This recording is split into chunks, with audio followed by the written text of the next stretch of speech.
Uh, All set, Bob. Okay, so we'll call the meeting back to order, and we have John Roberts with us, who's the director of the USDA Farm Services Agency. And welcome, John. Glad to have you with us. I don't know if you've met all the committee or not, so we'll run around the room and introduce ourselves, because we got three new members, I think, since the last time you were in. Okay, great. Senator Brian Collmore representing the Rutland District. Good morning, John. Irene Rutter, Chittenden North, including Fairfax. Brian Campion, Bennington County. Good to see you. Rich West, the Lamoille District. And Great. of course, we know each other well, Bobby Starr from Orleans County. So welcome, John. And before we get onto the issue that we invited you to come before us on, we just previous to you coming this morning, we had the Commissioner of Fish and Wildlife in, and we do have we have a program set up with them that covers damages caused by live animals, wild animals, and it's costing a lot of money to the Agency of Fish and Wildlife this particular year from last year to cover those damages. And are there some kind of crop damages, do you know of, through USDA to cover farmers for losses such as from wildlife? That's a very good question, Mr. Chair. I'll have to be really cautious because one of the problems I have, of course, is that there are so many programs. I'm going to try and we do have some damage programs. For example, rather interestingly, we're negotiating or helping a farmer in Addison County who is claiming damage to his fallow deer caused by bald eagles. And as you can probably imagine, when you get to dealing with the national bird, things have to be pretty careful, because you can't do anything to deter them. That's a violation of federal law, as far as I know. But he is claiming that these birds had taken a liking to the fawns, the fallow deer fawns, and fallow deer fawns are not very big, so it's pretty easy for a bald eagle to pick one up and take it off, and I gather it's rather easier than going fishing. So we are helping. We are making a payment to that farmer, and that was a tricky one, because of course we had to figure out all kinds of things, mortality rates of normal for deer, and et cetera, et cetera. So we do that. I do not know, to be honest. I know lots of farmers have trouble with bears in their corn, in particular. I certainly know, always remember talking with Bob Foster of Foster Brothers, that they would find these huge layers of downed corn, particularly on their fields that were kind of closer to the foothills of the Green Mountains. And I will make a note of that, and I will check with my program staff and see if that's anything that we do pay for, can pay for, or whatever. But I'll look into that, and I will send you an email probably through Linda. I can Yeah. send you an email and let you know. That would be good, John, because the way they cover this is they take the losses out of their budgets, and a couple $100,000 to their budget's a lot of money. And so we're just starting to look at this, and I said, well, heck, John's coming in a few minutes, and we'll ask about any federal program, but it would be your particular agency that would cover that if there was such a thing, I believe. Yeah, I believe so. Absolutely. Yeah, I mean, it's we have this livestock indemnity program that, it'll pay farmers for losses for, if they're say with bird flu, I believe if they're terminated because of bird flu, we will reimburse for that. We've reimbursed farmers for, other, I certainly know around the country with the number of natural disasters we've had, herds of cows, or maybe not herds, but cows being buried in snowstorms or lost in floods. The federal government has paid for that, help farmers with that. So Yeah. let me Check that. get back to you on that one. I'll do that pretty quickly. Yeah, appreciate it. Any other questions in regards to this subject from committee? Yeah, just to add a little context, Mr. Chair. This is as a result of a statute that was passed in Vermont in 1969. It deals only with deer. And the claim that has been processed and is still ongoing, I should add, is the deer to the tune of almost $200,000 ruined the crop of a particular farmer. I think it was more fruit and maybe corn and something like that. Again, because it's still an ongoing piece of legalese, we couldn't get too specific with it. So I don't know whether that helps you out or not, but the current statute puts the Department of Fish and Wildlife on the hook for the damages.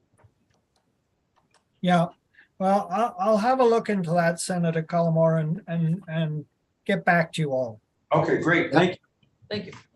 So on the subject that we actually invited you in on, and I don't know if you can help us at this point or not, is the we had a request from our organic farmers who are having or had a very bad year in 22 for they'd like to get some reimbursement on their losses, and so we got it pretty well figured out to what the dollar amount is, and we're moving forward with that. And I guess our question is that we do know and have heard from several witnesses, professional folks, that there is $100 million in a federal USDA to do some assistance of some type for our organic dairy industry, and we there is a limit to our money just like there is to yours, and we didn't know if you had any updates on that particular program and or any thoughts of how it was maybe going to get laid out, and so we could calculate some assistance from that along with what we could do. Yep. Okay. Yeah, I mean, this is a very topical subject. Yeah, the program that has been announced in a way. Yes, it is $100 million through the Commodity Credit Corporation. It is called the Organic Dairy Market Assistance Program. I think, I'm pretty sure, yes. And the problem is that the rules and the application have not yet come out. So I do not, and I asked this question last week of my, we have a weekly meeting with the higher ups in USDA. And I specifically asked this question, when are we going to hear the rules and the regulations? They said soon, but that's all they've said. They've said it's in what they call clearance, which means they're basically having a bunch of lawyers look at what they're proposing and make sure it is legal and complies with any statute that we have. So I'm hoping that means within, a very short period, like hopefully before the end of the month, that we should know the details. Now, one thing I do know, and I'm pretty certain about, is it's not going to help the farmers in 2022. It is geared for 2023. So it isn't going to be retroactive. That's my understanding, and unless it comes out otherwise, that's my understanding. I've heard, and I haven't heard this from USDA. I think I heard it through Organic Valley actually, that they'd heard that it was going to be limited. It's definitely going to be limited to like 5 million pounds of milk, and that's an over 200 cow organic dairy. So it would cover basically pretty much all the organic dairies in Vermont, except for one or two maybe. And it would, it's going to be based on kind of marketing costs. So things like trucking and all of those sort of things. I don't believe it's going to be focused on the real kicker for organic farmers, which is feed costs. Right. Now. And I've also heard that it might be limited to $40,000 per farm. That may just be a simple math, how many organic dairies there are in the country, divide that into $100 million, and this is what you get. I don't know for sure. So we need to find out, what is going to be the limit on amount and volume of milk. I know, or at least I'm pretty sure that our congressional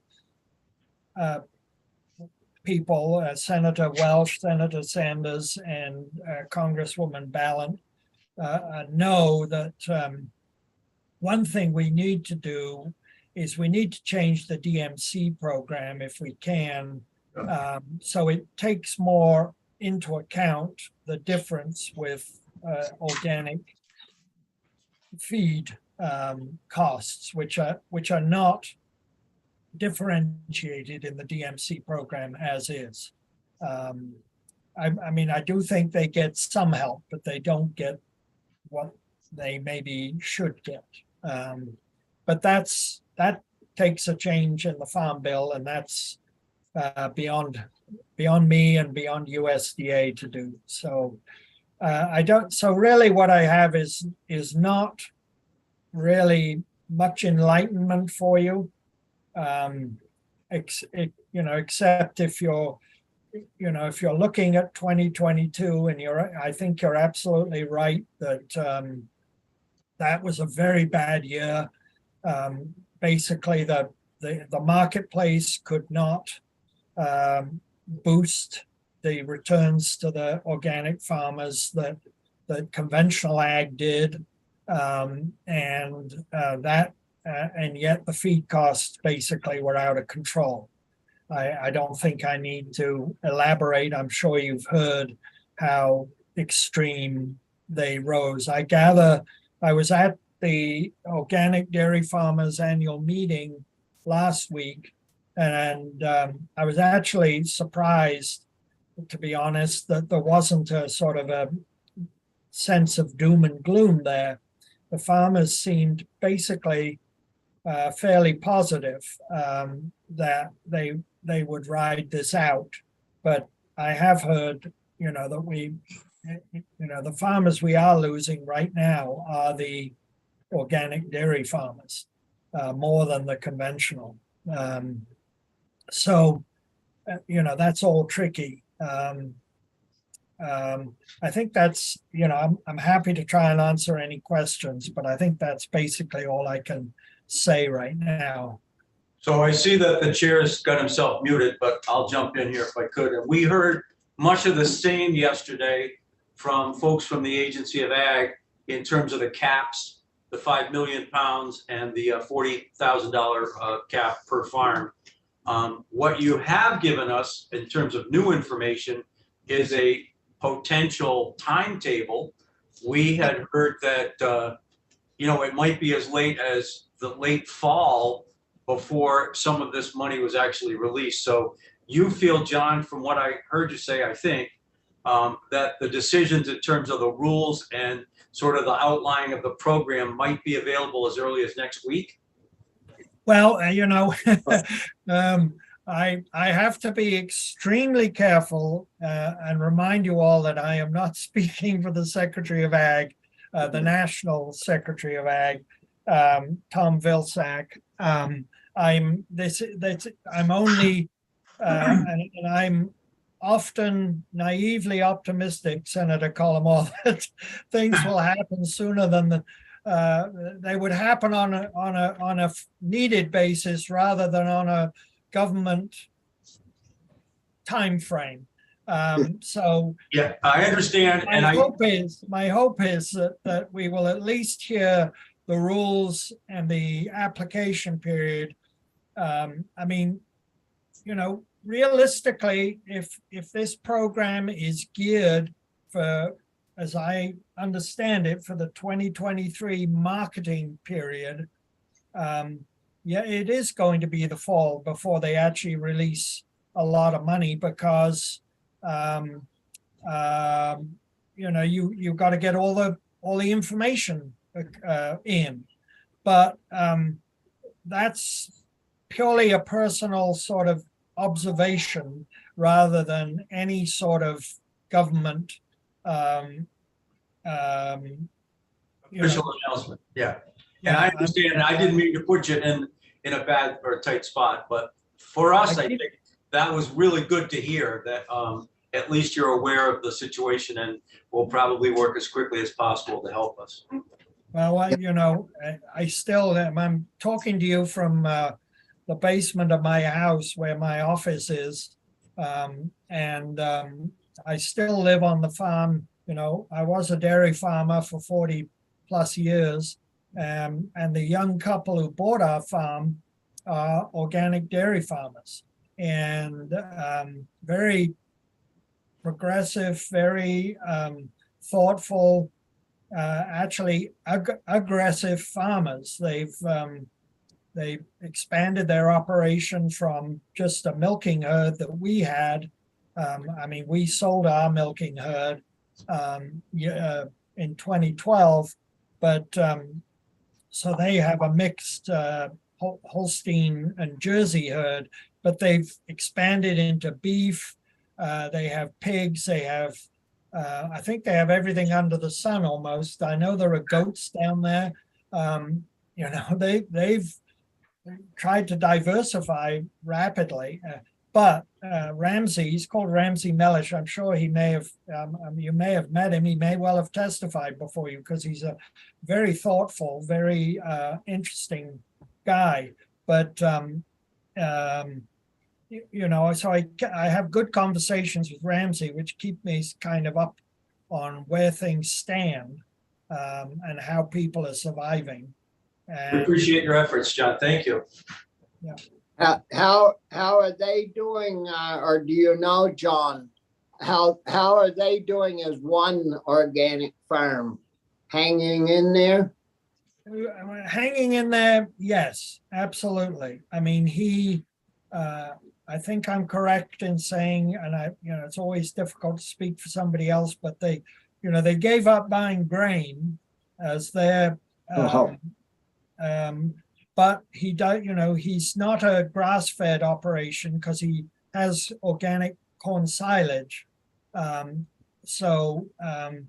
he feels that he's actually, I wouldn't say making more money, but his take-home pay is a little better and a little more stable than when he was buying grain. Yeah. I can only assume he and his wife, they're in their early 30s, I believe, and I can only assume they get all this energy because they don't have any children, and so they devote it all to the farm. So, yeah.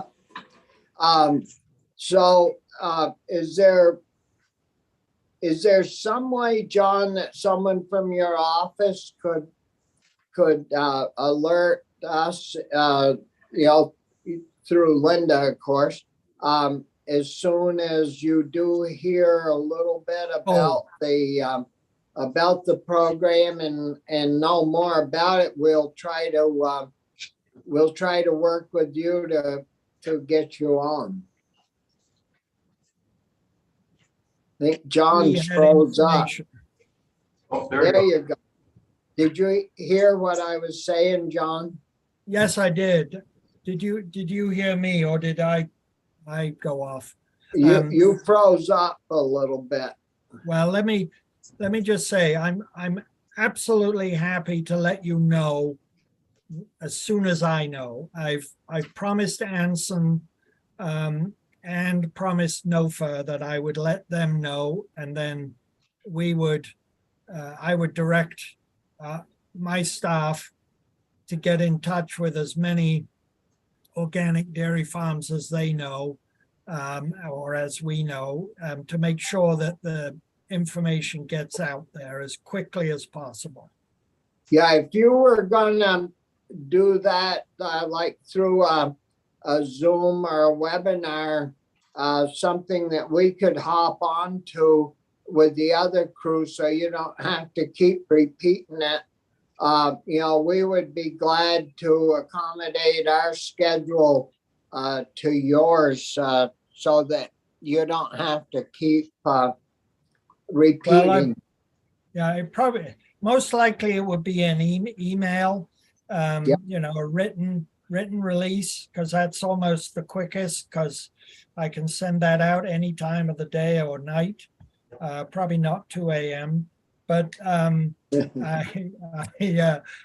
could send it out, and so it'd probably be that way. But I can make sure it comes to all the members of the committee, and I would actually, I can make sure it comes to all members of the House Ag too, so that Yes, that would be good. everybody knows. Yeah. Any other questions for John in regards to this subject? No, I think we're all set. Thank you, John. Yeah, if not, one more question that I had, John. Do you have an accurate number of conventional dairy farms that actually signed up for the DMC program, or is that something that's public knowledge, or could you give us that? Yeah, it's public knowledge. I'm just not sure I have it right handy, to be honest. I believe it's around I will double check this. I believe it's around 430 to 50 farms. I will get an exact number for you and I will let Linda know. And I think we were talking, a percentage sticks in my head that it was about 83% of Vermont dairy farms signed up. And so far, you know, there has been a payout so far. We've had, you know, we worked hard with Diane before she retired. I don't know why she retired. But we worked hard with Diane and we're continuing to work hard with the agency to make sure that the numbers, as soon as we know that a farmer has paid up his premium, that information goes to the agency so they can release reimbursement to the farmer. You know, it's a sort of about a month delay. It's just the nature of the beast.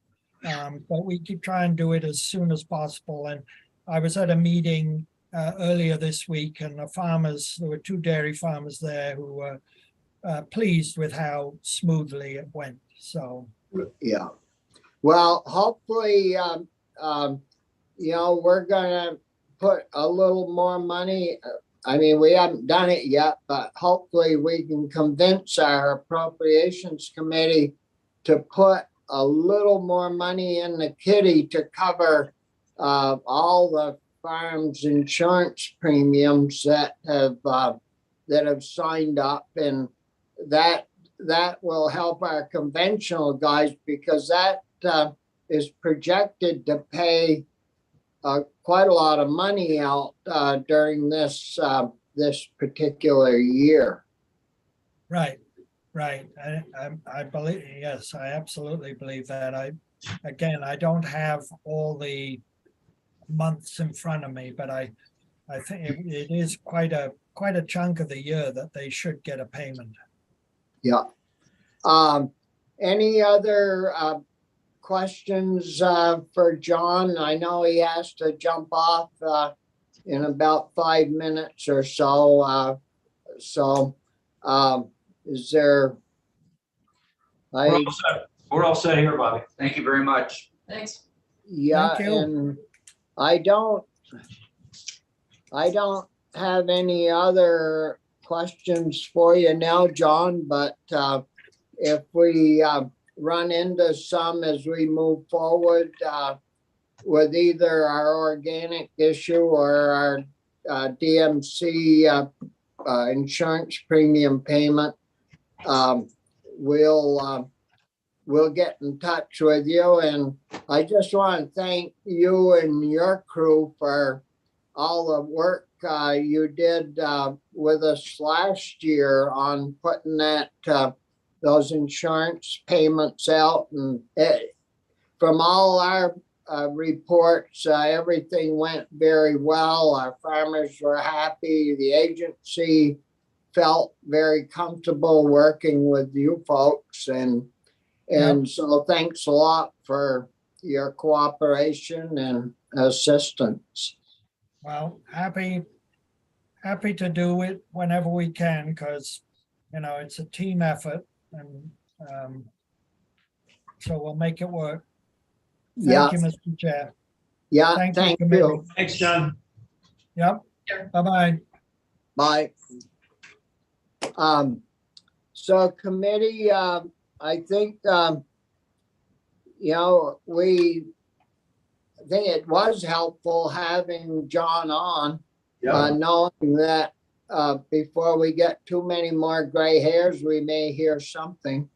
I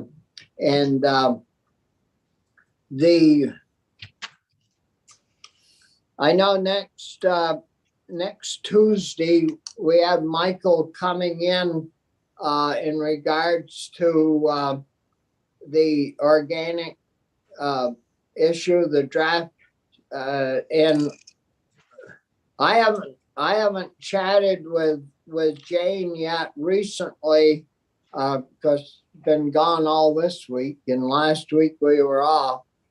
Richie, you didn't happen to chat with her at all about the organic issue? No, but if you want me to, I will. Well, I think once we get our numbers, we had a good day yesterday getting more correct numbers.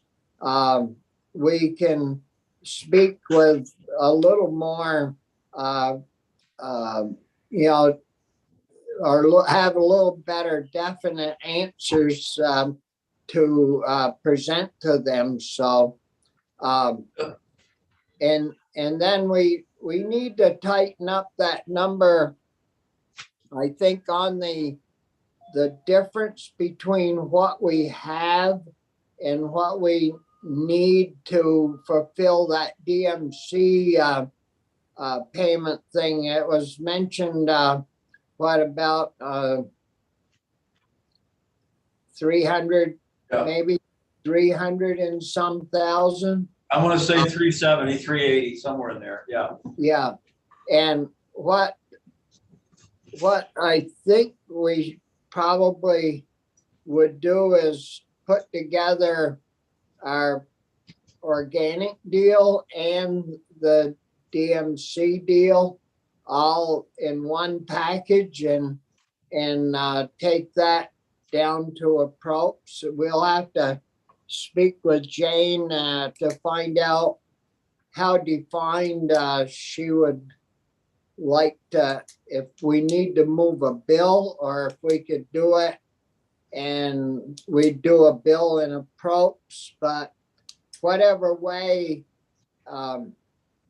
accommodates the appropriations committee the best and gets it done, and over to the House the quickest would I think be the best way. So Rich, we can. I will, I'll bring it up to Jane. I might suggest to her that over the weekend she give you a call and do that. Can I just back up and say, I was interested in his 40,000 and the $5 million cap in that, knowing that the larger you are, if they pretty much charge one fee for trucking, pulling in the yard for everybody and everything. I don't know about anybody else in the committee, but a few guideposts like that in the bill that gets drafted from Michael is something I would be interested in. Yeah, I think that's fair. Yeah. Because I think tracking what the feds are doing and all of us working, offering kind of the same page would be good. Yeah, the only issue, when we had the processors, the organic processors in, they mentioned the fact that the farmer pays very little in transportation. They cover the majority of that cost. And if that's the case in Vermont and not the case elsewhere, and that's a major component in the Fed's program of paying out, we aren't gonna fare very well. If it gets divided up somehow on a per farm basis, or a portion of it is based on farm numbers, we do know that we have the largest percentage of organic farms of any state in the country when it comes to organic farms on a per state basis. So hopefully our people, our reps in Washington are keeping track of that and trying to, like Leahy always got in a small states number. If something like that got in there on the organic side, it would really help a lot. Whereas transportation, it would help the purchasers of the milk that are paying the transportation, but would do very little to help our actual farmers. So are there any other questions that committee members have in regards to what we might want Michael to look at when he's drafting up some language at this point? I don't think so. Can I, No. I just say, and this is not what I want to. When I just heard John talk and he talked about the farmers that are coming in that bought his place. And they've expanded to beef and they've got pigs and all of that sort of stuff. I think a lot of the reason that people expand beyond what they're doing day to day is they have no capital to help them think about being innovative. And anything that we could do to encourage farmers to be diversified, make themselves more stable financially, I'm all for that, and I would be willing to support money to go towards that. Well, we put Laura's got millions of dollars in her Northeast Innovative Center stuff. I wonder if it would do any good to, chat with her more about your type of a suggestion, Rich. If organic farmer or any farmer wanted to, even our small farms, medium and large, if they switched over and put 10, 20 or 100 beef in, and there was a good market for that in slaughter facilities, that seems like with all of our open land and grazing land, if they could get some help through Laura or through Working Lands to go in that direction, Yeah. it would be good. There's also a House bill that I thought had certain Yeah, funding. but that House bill, when I heard that it's $15,000, Yeah. you can't do much for 15,000. No. Well, we can change that, come zero. No, I understand, but I'm just, I'm beating a drum to, and I may sound a little, but I want something future looking for people. What's more realistic as a number, do you think, per farm? That 30 more? That wouldn't even build the fence, would it, Richie? No, it wouldn't build a fence. It doesn't do very much. So is there anything else that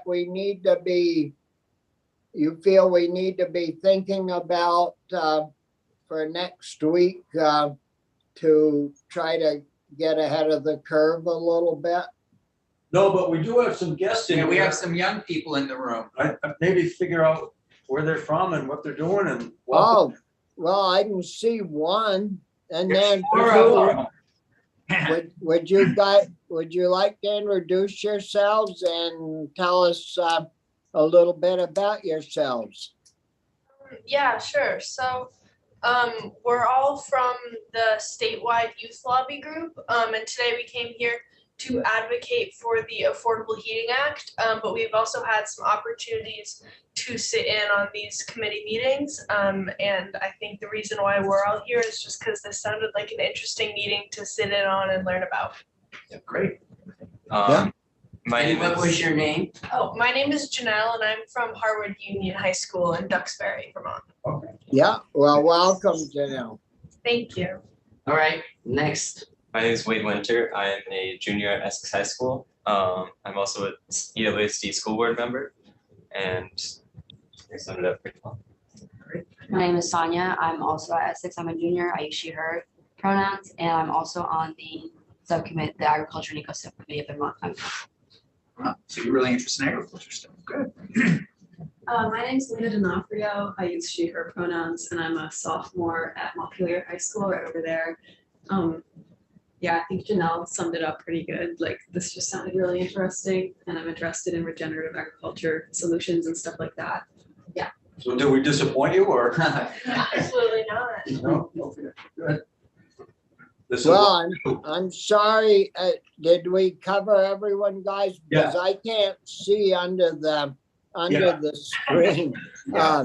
Well, I'm sorry that I haven't been in the room. I haven't been there all week because of COVID, but the committee has done very well, and we still do our work.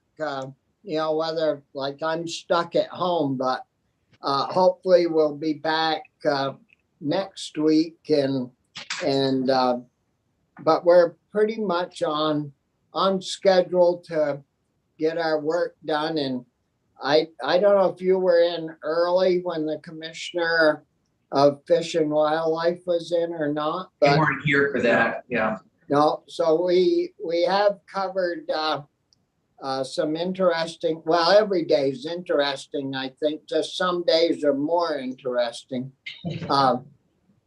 But it's nice that you folks had time to come and spend in our committee, and hope maybe someday you'll be a legislator and a senator, so you'll have a little bit of an understanding of what we do and the time we spend trying to figure all the angles out and try to make life as good as possible within our jurisdictional area. So thanks for your time this morning, and it was nice that we had you introduce yourselves.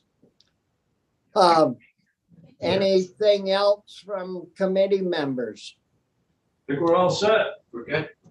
Yeah, and I don't know if you met Linda Lehman. Oh, I'm who's sorry. Yeah. Our staff Delete person, folks, but Linda puts our official schedule together and gets people lined up and does a lot of the hard work that we used to have to do for ourselves. I know on the health side that's the way it worked, but Linda performs quite an important service to us as senators. So I think committee, with that, I know you have to be on the floor in a few minutes, and so if there isn't anything else, we'll adjourn the meeting, and we'll see you